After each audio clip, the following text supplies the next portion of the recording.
The end for Spain in North America comes from a series of political dominoes that all fall in sequence. In 1808, the Spanish monarchy of Ferdinand VII is toppled by a French intervention into Spain proper. Essentially, the French shake off any pretense of an unequal alliance, and they just move into Spain and occupy it. This then sets off the Peninsular War, with the British intervening in the Iberian Peninsula and opening up what Napoleon referred to as his Spanish ulcer. Well, this Spanish ulcer and the presence of the British brings about some political undercurrents within the Spanish population, and by 1812 they declared themselves a republic and shake off all pretense at monarchy.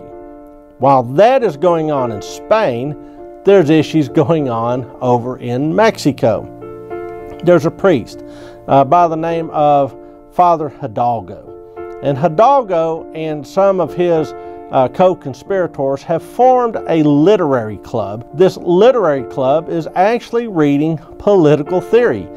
They're reading things like John Locke. They're reading some of the same political theorists that American revolutionaries had read.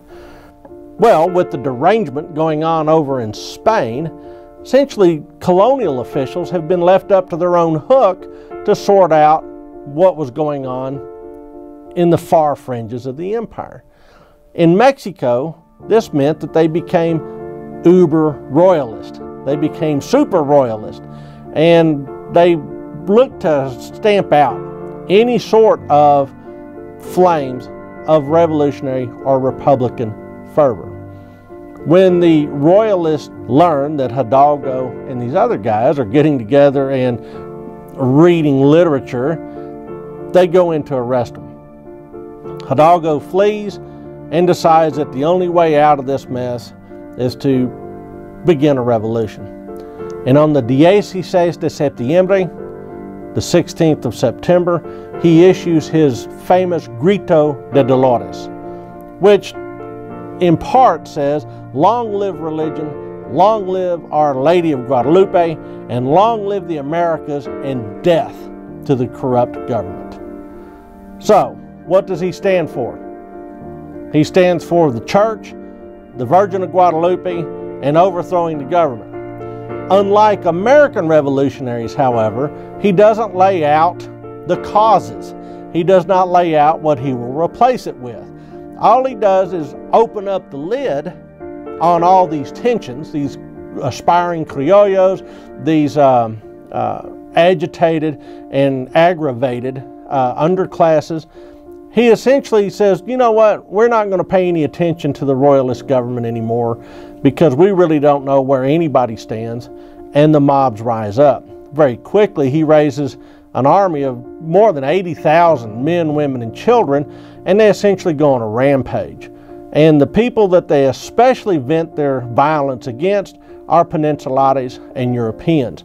Anybody in positions of authority, however, begin to fear for their lives. And there is a massive and chaotic race war that breaks out in Mexico. This army, really little more than a mob, becomes enraged and violent and vindictive. And pretty soon this race war burns uncontrollably across northern Mexico.